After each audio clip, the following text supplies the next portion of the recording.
Hello बच्चों, this question says a hydrogen atom moving at a speed v absorb a photon of wavelength 120 nanometer and stops. Find the value of v. Mass of hydrogen atom is 1.67 into 10 to the power minus 27 kg.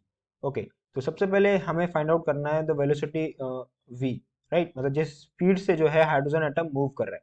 ठीक है, तो यहाँ पर हमारा जो की concept हो जाएगा, की कॉन्सेप्ट विल बी की कॉन्सेप्ट, राइट.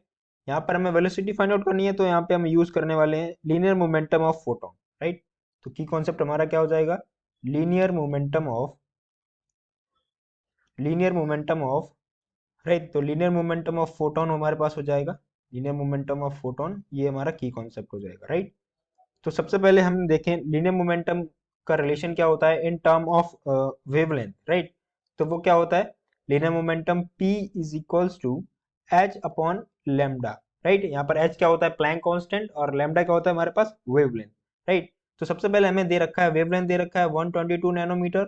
उसके बाद क्या हो रहा है, ये हाइड्रोजन एटम स्टॉप हो जा रहा है, मतलब इसका जो फाइनल मोमेंटम हो जाएगा वो क्या हो जाएगा, zero, right. We can say that final momentum, momentum is equals to zero. And wavelength दे रखा है हमें, इनिशियली वेवलेंथ कितना है हमारे पास, wavelength is equals to 122 nanometre. अगर इसको हम मीटर में कन्वर्ट करेंगे तो सिंपली क्या करेंगे, 122 into 10 to the power minus 9 metre, right. ये हमारे पास वेवलेंथ हो जाएगा.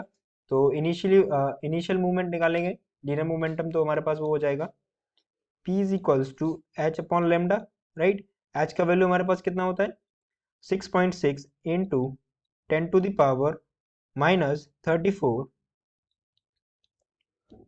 Joule second, right, divided by wavelength कितना है 122 into 10 to the power minus 9 metre, right. इसको सिंप्लीफाई करेंगे तो हमारे पास प्लैंक लीनियर मोमेंटम कितना आ जाएगा, 5.46 into 10 to the power minus 27 kg metre पर सेकेंड. ये हमारे पास क्या आ गया, initial linear momentum, right.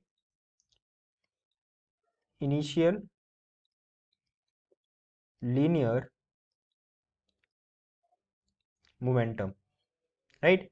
Final momentum तो हमारा जीरो हो जाएगा, क्योंकि जो हाइड्रोजन एटम है वो क्या हो रहा है, स्टॉप हो रहा है, which means the final momentum is equals to zero, right. तो हम क्या कर सकते हैं, initial momentum is equals to final momentum रख सकते हैं, राइट. तो हमारे पास क्या हो जाएगा,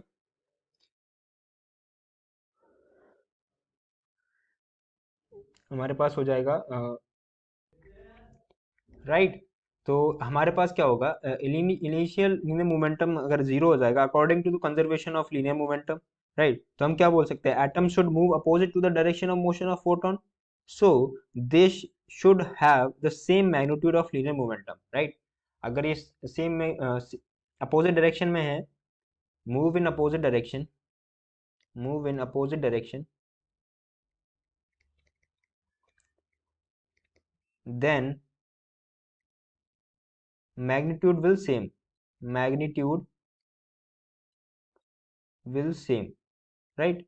मैग्नीट्यूड अगर सेम होगा तो हम क्या बोल सकते हैं, हम बोल सकते हैं कि जो हमारा इनिशियल जो मास है हमारे पास कितना दे रखा है, 1.6 into 10 to the power minus 10 to the power minus 27 into velocity v is equals to, जो हमने मोमेंटम निकाला था, राइट, इनिशियल मोमेंटम कितना था 5.43 into 10 to the power minus 27, yeah. तो यहाँ से जब v की वैल्यू फाइंड आउट करेंगे तो v कितना आ जाएगा हमारे पास, v को डिवाइड करेंगे तो ये हमारे पास आ जाएगा 3.25 मीटर पर सेकेंड. तो ये क्या हो जाएगी, हमारी required velocity of the moving hydrogen atom, right. So option A will be the right option of this question. I hope you understood the solution well. Thank you.